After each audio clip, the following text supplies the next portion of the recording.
Hello, we're at another episode of Your Take. Thank you so much for tuning in. Well, let's hear what this week had for us. So I think we had so many anonymous people this week. We started with an anonymous question that came in asking how almond milk would be if it was used for drinking tea. Well, thank you, Mr. or Mrs. Anonymous. Almond milk is a very great alternative to cow's milk because it comes from plant bases. Most people think we can only get milk from, cows or goats. Some people even talk about pigs. But we can also get milk from plant foods. That is soy. Soy is plant. Soy milk. We can get almond. There's so many different types of milks, even rice milk. So almond is a great alternative for those especially that are lactose intolerant, and also maybe to help you reduce on the amount of cow milk you take, because cow milk comes with fat. So if you're looking to just be healthy or lose weight, it would be a great alternative to have. Then maybe what we should also put in mind as we take these plant-based milks or even plant-based foods, they have inhibitive factors or things that might affect how well we use the nutrients we get from those plant foods. So what would help, those inhibitive factors are actually called phytates. So what would help would be to eat those foods along with vitamin C rich foods. Vitamin C rich foods include things like oranges, they call them citrus fruits, most of them.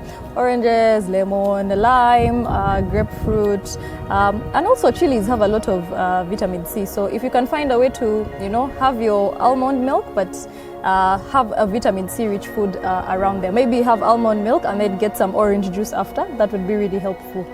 Thank you, anonymous person. The second question still came in from an anonymous person. What's going on? And they were asking if we can debunk the theory that women are not supposed to eat chili because it has an effect on the intercourse with their male partners. They apparently say, Mbu, chili burns men during intercourse. Well, different foods affect people differently. So I think it would be wise if you can ask your partner how he feels. If he tells you he's affected by it, then definitely be kind to the guy and just stop the chili or reduce the chili quantities.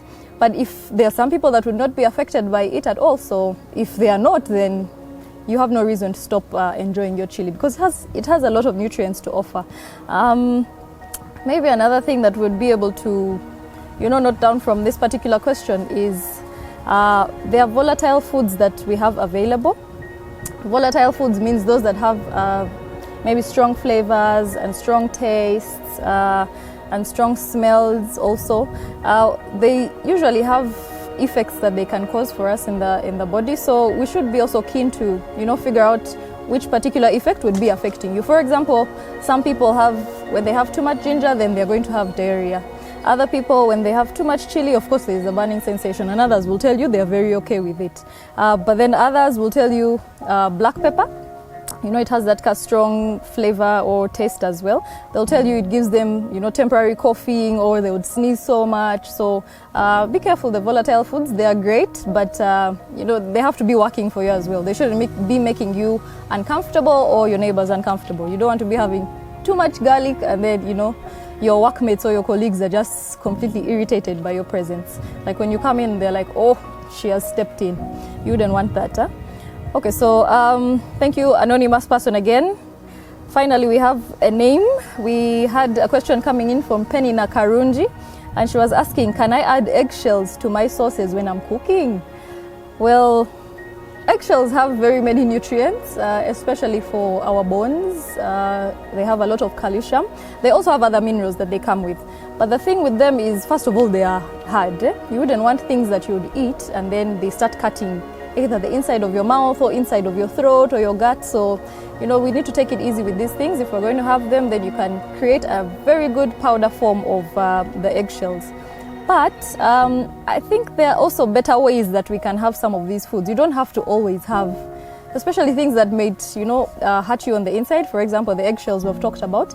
You can actually use them in other forms. Your body can still benefit from their nutrients in other forms. For example, you can crush them up and make a face mask or, make a body mask. Even a hair mask would really benefit from eggshells. So not all foods or all products or byproducts of food can be used. For example, banana peels can be eaten, but you can still benefit from them in other ways. Some other ways could be also aromatherapy, where you're just steaming, putting so many essential oils inside your water, and then steam yourself in there.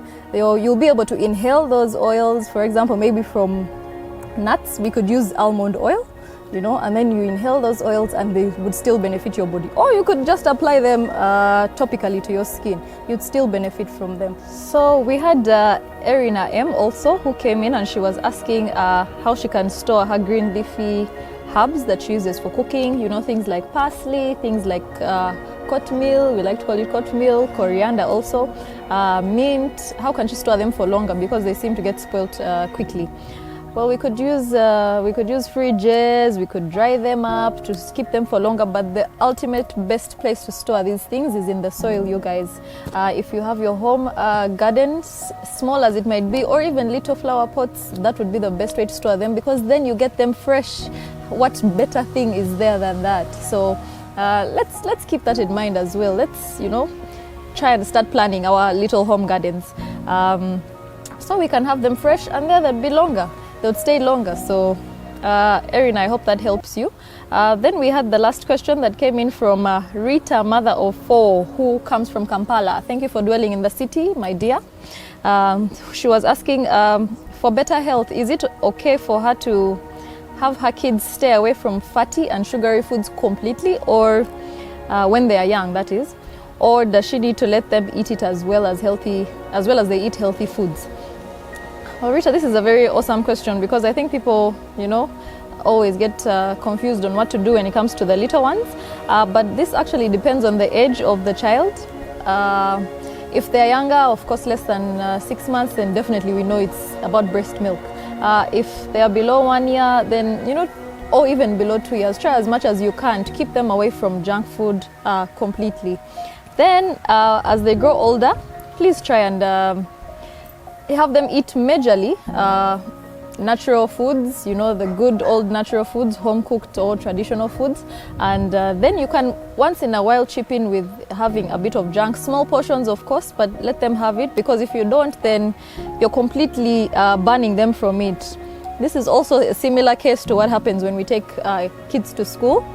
You take them to single-sex schools all their lives until, high school, they're still in single-sex schools. The time they get to university or college, there's that excitement they have, and the outcome of that, we all know. Everyone is excited, early pregnancy is here, STDs there, because people are, there's that excitement that it comes with. So we wouldn't want the kids as well to, get into adulthood and they're also excited about junk food because they have not tasted it before. They don't know what it is like. When they finally get there, it could be an enabling factor for them to be overweight. You could be enabling them to actually have ailments as they get older. So what would advise is before they reach 2, please keep them away from junk foods. But after that, then let them know, teach them that it's great to have local food or natural food, but once in a while they can chip in. It's not a crime. They can chip in and have a little bit of junk food here and there. Then, as usual, please do not forget to go to the page if you want to participate and have your questions answered as well. Listen to other people's comments and opinions on what you would ask, because you never know what you could learn from them. The page is on Facebook, Amanda Twewaze -Nutritionist. Just post your question either in the DM or in the comment section. You could also visit my new blog, because it has a lot of fun stuff for you to, a different eye for food. It's foodviame.blogspot.com. Thank you so much for tuning in. Until next time, bye-bye.